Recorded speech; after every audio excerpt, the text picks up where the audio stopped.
Dumadami ng mga gusyon dyan sa TikTok na kala mo maangas. Palagi na lang nagpi-freestyle para kung titingnan mo yung malakas. Yung iba naman mag-ESS na lang sabay nag-flicker pa nga. Kahit nasa harap na kalaban lalayo pa para daw maporma.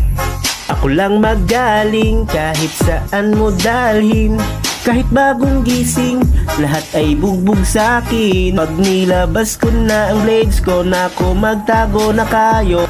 Kasi andyan ako, lahat sila ay bubog. Kahit isama mo pa si Doggy, Jungkook o kahit si Astrid. Dagdag mo na si Hate, kahit si Okata, Ogs Wrecker, Lexus o Junior na Wrecker. Fast hands to everyday, kasi naka 3 times a day. Panis ka sa'kin, boy.